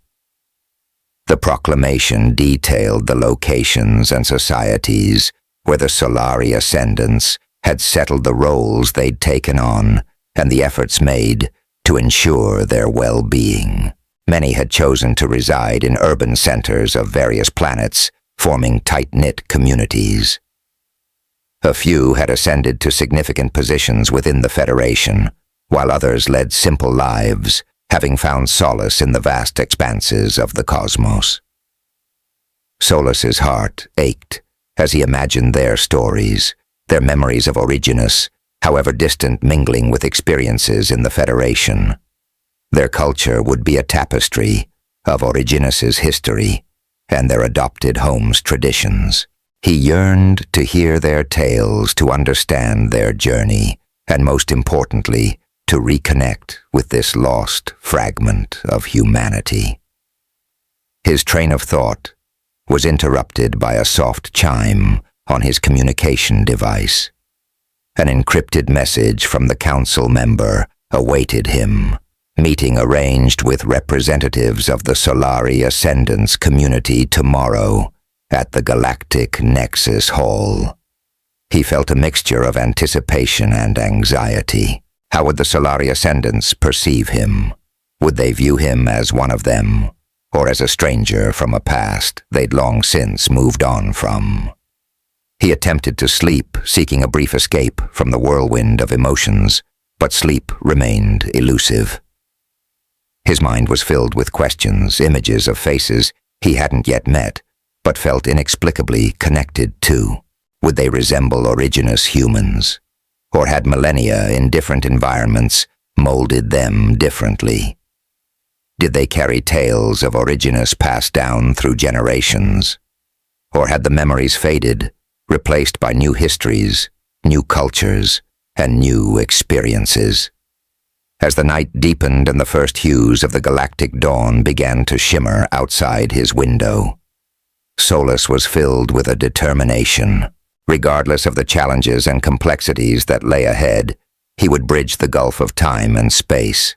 Originus's long-lost children deserved to know their origins, and humanity needed to embrace this newfound chapter of its vast, intricate saga. The reunion would be more than a mere meeting. It would be a celebration of resilience, of shared histories, and a future that held the promise of unity, understanding, and redemption. Forgotten by Design. Part 15. Meeting the Solari Ascendants. The grand chamber hummed with a gentle ambiance, softly lit by a combination of Originus-like tones and the Federation's radiant glow. Director Riven Solus entered his heart, full of anticipation. On his wrist, a Federation Neurolex interface blinked, ready to bridge the language gap. A delegation of the Solari Ascendants awaited him. Their human features were evident, with nuances shaped by generations spent in the stars. Their clothing was a patchwork of Originus's historical epics, combined with the modern aesthetics of the Federation. Their eyes, deep and knowing, told of a history interwoven with Originus's, but expanded among the cosmos. A woman with hair as dark as the void of space stepped forward.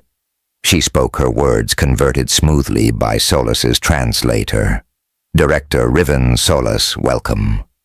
I am Arya, a representative of the Solari Ascendants. We're honored to meet one from Originus, from our original home. Solus nodded, grateful for the technology that allowed seamless communication. The pleasure is mine, Arya. Your stories, your heritage, I'm here to learn. With a nod, Arya introduced Solus to her kin. Each had a tale to tell, each a fragment of Origenus's vast history. A middle-aged man presented a small artifact, an intricately designed scarab beetle carved in turquoise stone, a symbol of ancient Egypt. My ancestor, he began, was taken from the shadow of the pyramids. This scarab was a token of protection and luck, and it remains with our family here far from the sands of Egypt. Next, a woman with an air of regal poise approached, offering a delicately crafted, golden coin. The visage of an ancient Roman emperor shone from its surface. From the time of the mighty Roman Empire, she said with a touch of pride, my forebearer was plucked from the heart of Rome. She carried this coin, a day's wage, for a soldier, now a priceless link to our history. Arya, witnessing Solus's fascination, added the sanctuary granted by the Federation 150 years ago was a beacon of hope. Before that decree, we were nameless, used, and exploited.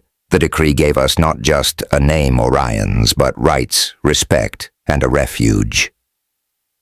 Solus took a moment to process. Your gratitude towards the Federation, it's evident. They righted a terrible wrong. Arya nodded. Indeed, once the transgressions came to light, the Federation acted. We were freed from our shackles, given this sanctuary, and the promise of a better life. We found purpose, homes, families. Over time, the Federation became our home. Moved, Solus asked the question weighing on his heart. Have you ever considered returning to Origenus? With the recent developments and the impending alliance, it might be possible. A thoughtful silence hung in the air before an elder Orion spoke. Origenus, for all its allure, is but a distant memory, a tale from our ancestors. Here in the Federation we've carved out lives. There are Solari ascendants spread across the Federation, from farmers, tilling alien soil traders, exploring distant markets, to those serving in the Navy, guarding the very sanctuary we were granted. Arya added, while Origenus remains in our hearts and tales, the Federation is now our home. Solus's respect for the Solari ascendants grew. Their journey from abducted ancestors to finding purpose and identity amongst the stars was a testament to the human spirit's adaptability and resilience. The meeting, though short, left an indelible mark on Solus's understanding of humanity's larger role in the cosmos. The legacy, still in the council chamber surrounded by historical relics, and the palpable essence of the Solari ascendants' ancestors. Director Riven Solus was now keen to understand the more recent trajectory of these displaced humans within the Federation. Arya, sensing the Admiral's inquisitiveness, gestured to a hollow panel on the side of the room. With a simple touch, the chamber transformed. Holographic vignettes showcasing various Orion individuals in diverse settings within the Federation played out around them. Solus watched as the tapestry of the Solari ascendants' integration and rise in the Federation unfurled. A segment highlighted the Orion's enlistment in the Federation's Navy. Young Orion recruits, wearing the standard Navy blues, undertook rigorous training, displaying a natural proclivity for space navigation and tactical reasoning. Many of our people found their calling in the Navy, Arya commented. Their unique blend of earth-born tenacity, wit, and courage proved invaluable in the vast expanse of space.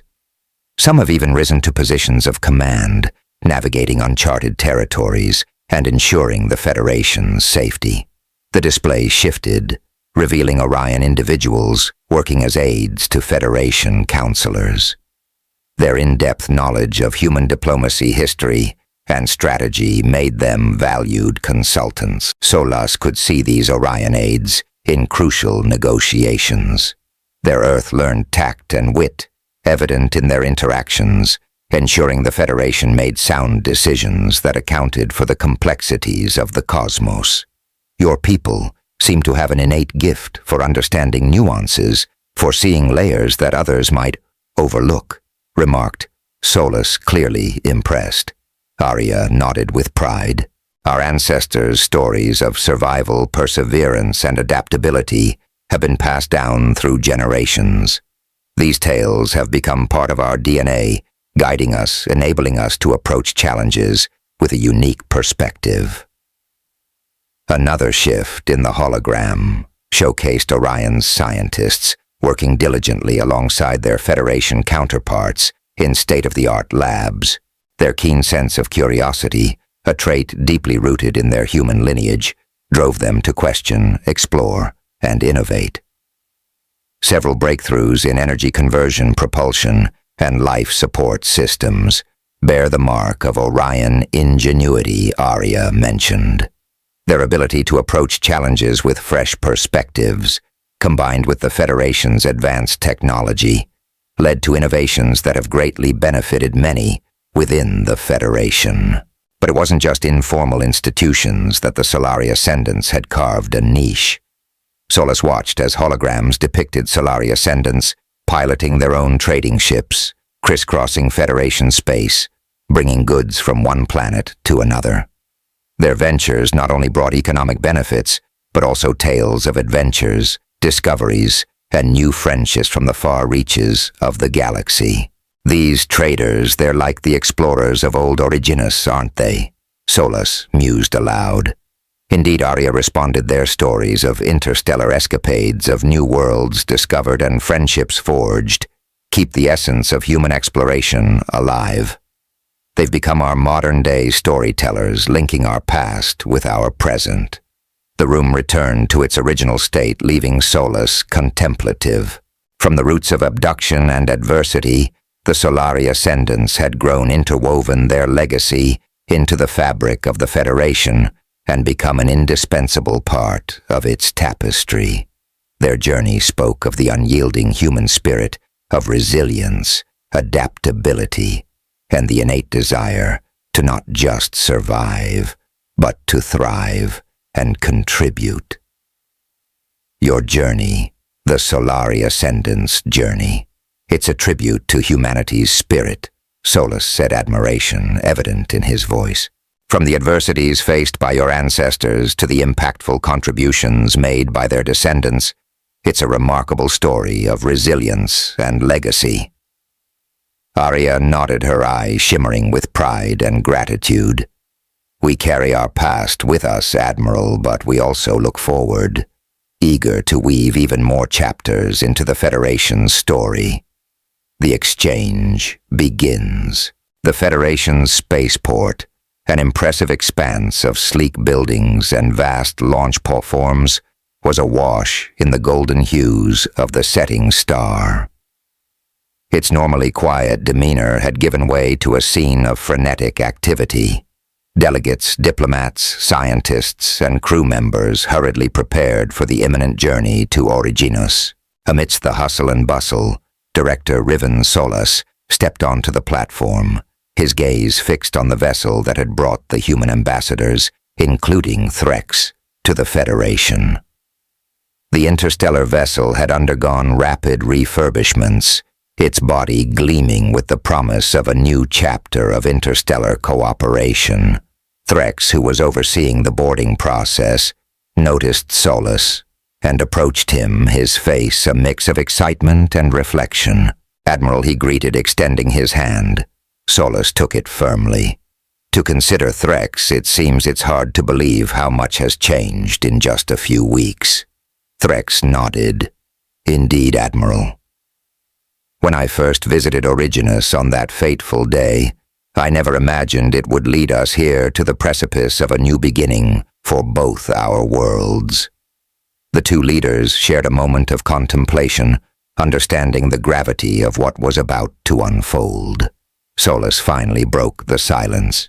I wanted to personally come and see you off. Thank you for everything, Threx, for bridging our worlds, for being a catalyst for change. Threx smiled, a twinkle in his eye. It was destiny, Solus. Our paths were meant to cross, and now I embark on a new mission to be the Federation's ambassador to Originus. I'll ensure that our newfound relationship flourishes.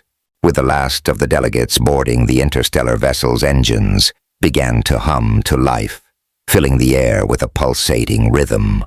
The platform's protective shields shimmered into existence, ready to guard against the force of the interstellar vessel's departure. As much as this is a goodbye, it's also the start of a new chapter, Solus said, watching as the interstellar vessel's entryways sealed shut. Safe travels, Threx. Originus awaits its new guest. With a nod of acknowledgement and a wave, Threx disappeared up to the bridge, leaving Solus to watch the interstellar vessel's ascent. As the engines flared brilliantly, the vessel lifted gracefully, soon becoming a speck against the vast canvas of space. As the interstellar vessel's silhouette faded into the cosmos, a serene quiet settled over the spaceport.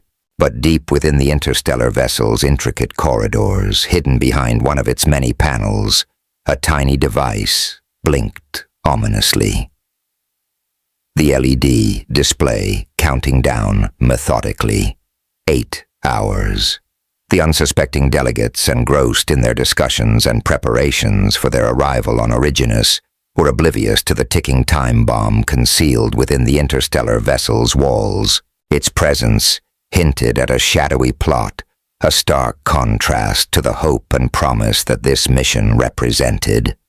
For now, the interstellar vessel sailed smoothly through the vastness of space, its crew and passengers unaware of the impending danger. The countdown continued each second, bringing them closer to a moment that could reshape the fate of 2 civilizations.